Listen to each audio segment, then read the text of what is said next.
Salut à tous, je suis super contente de vous retrouver aujourd'hui pour vous proposer 4 nouveaux DIY. C'est parti!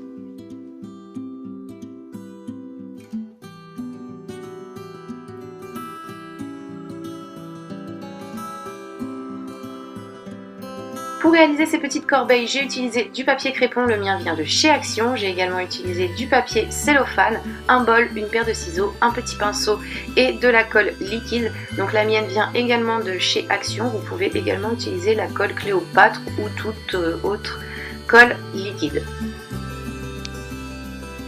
Donc je commence par dérouler un petit peu de papier et je vais enrouler mon bol avec. Donc je fais 2 tours.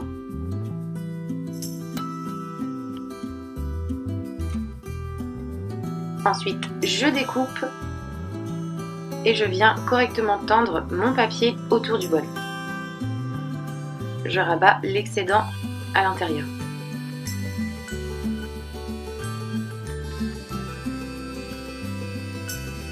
Ensuite, j'ai découpé plein de petits carrés comme ceci dans mon papier crépon. Donc au niveau des dimensions, peu importe, c'est un petit peu comme vous voulez. Ces petits carrés de papier, je vais venir les coller sur mon bol, donc les uns après les autres. J'imbibe bien mon papier de façon à pouvoir le travailler correctement. Donc comme vous le voyez, il est quand même bien mouillé et c'est ce qu'il faut. Donc j'enchaîne tous mes petits carrés les uns après les autres et je vais réaliser 3 couches en tout, voire 4. Si vous êtes assez patient, faites-en 4. Votre petite corbeille sera beaucoup plus résistante.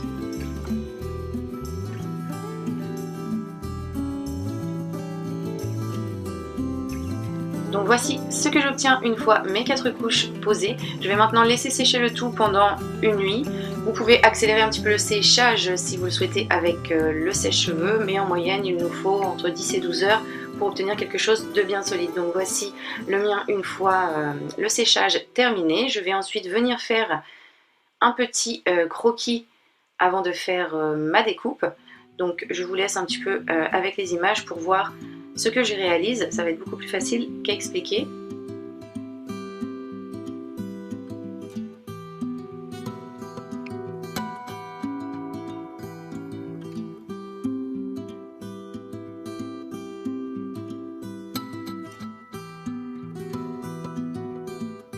Donc voilà, j'ai dessiné toutes mes petites feuilles autour de mon bol. Je vais maintenant pouvoir le retourner et retirer mon papier plastique.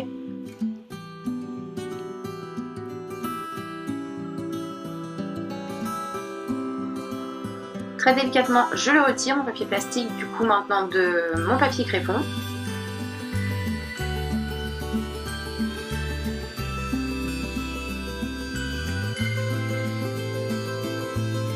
Et je passe ensuite à la découpe de mes petites feuilles.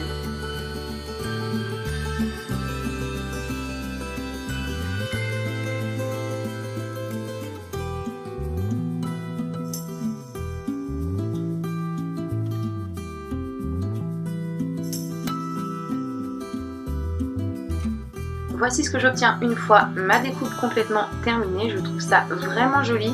Vous pouvez en réaliser d'autres avec d'autres couleurs telles que du rouge ou bien du orange. Et donc voici le résultat.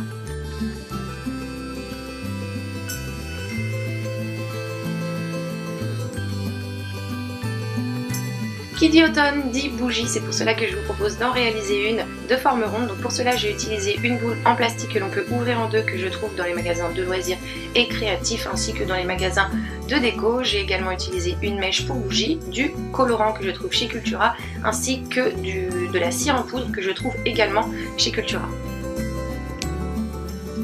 Donc je commence par mettre ma cire et mon colorant à fondre au bain-marie de façon à obtenir ceci. Ensuite je prends 2 supports, donc j'ai utilisé 2 verres pour faire tenir mes 2 demi-boules que je vais remplir très délicatement de façon à ne pas me brûler. Et une fois qu'elles sont pleines, je les laisse sécher pendant 24 heures. Donc une fois que le tout a correctement refroidi, je viens de nouveau prendre de la cire chaude et j'y pose dessus ma mèche de façon à la fixer et qu'elle ne bouge plus. Je repasse un petit coup comme ceci avec ma cuillère et de cette façon ça ne va plus bouger. Ensuite on va tout simplement avec quelques petites gouttes de cire fondue réunir nos deux pièces l'une à l'autre de façon à former une boule. Comme ceci, et donc si comme moi vous avez un petit écart entre les deux parties, n'hésitez pas avec de la cire légèrement refroidie, donc de la cire en pâte, à venir combler les petits trous si jamais vous en avez eu également de votre côté. Donc voici ce que ça me donne une fois terminé.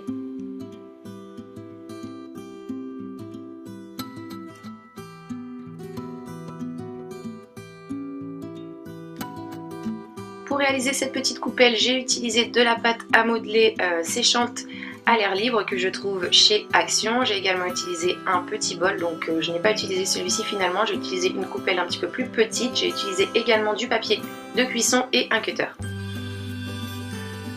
Donc je commence par prendre un morceau de pâte que je viens étaler de façon à obtenir 3 à 4 mm de hauteur, et ensuite je viens dessiner ma feuille. Donc vous de votre côté vous pouvez faire le motif que vous voulez. Moi j'ai décidé de la découper à main levée comme ça en regardant un petit croquis. Si jamais vous avez des difficultés à le réaliser tel quel, n'hésitez pas à en dessiner par exemple une sur un morceau de papier, le découper et vous en servir comme d'un patron. Et si vraiment vous êtes très nul, imprimez tout simplement un petit patron sur internet, sur Google, vous trouverez votre bonheur. Donc une fois ma feuille découpée, je viens légèrement la lisser donc avec un petit peu d'eau. Donc ça me permet également d'aplatir un petit peu ma feuille parce que je la trouvais un petit peu trop compacte et épaisse.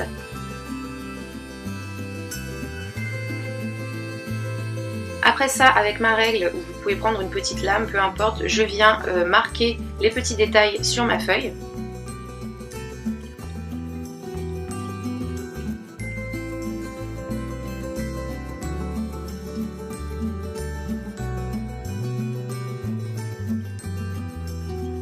Une fois ça fait, avec un petit peu d'eau toujours, je viens légèrement adoucir mes petits détails puisque je les trouve un petit peu trop prononcés. Donc je les efface pas complètement, je viens juste les adoucir un petit peu.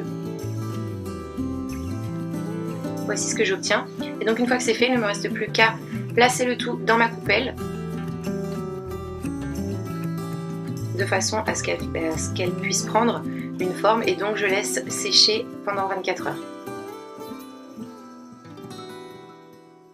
Une fois mon séchage terminé, voici ce que j'obtiens. À l'aide d'une lime, je viens passer un petit coup au niveau des bords, donc pour enlever les saletés et surtout pour avoir un fini un petit peu plus joli.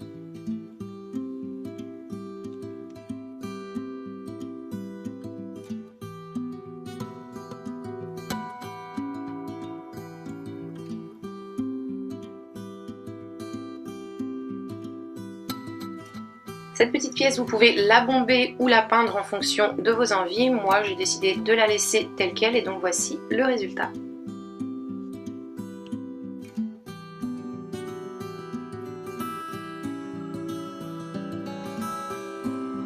Pour réaliser ce petit cadre, il m'a fallu 2 cadres photos ainsi que du papier imprimé et des feuilles artificielles que j'ai achetées chez Action. Donc je commence par démonter mes cadres de façon à ne garder qu'un cadre et 2 verres.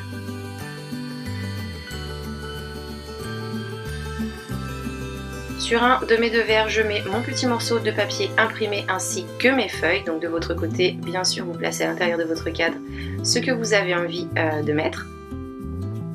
Donc moi, je fais un petit montage comme ça qui me plaît plutôt bien. Et donc, une fois que je suis sûre de mon coup, je viens tout simplement remettre mon deuxième cadre, ma deuxième vitre, pardon, par-dessus de façon à maintenir le tout correctement comme ceci.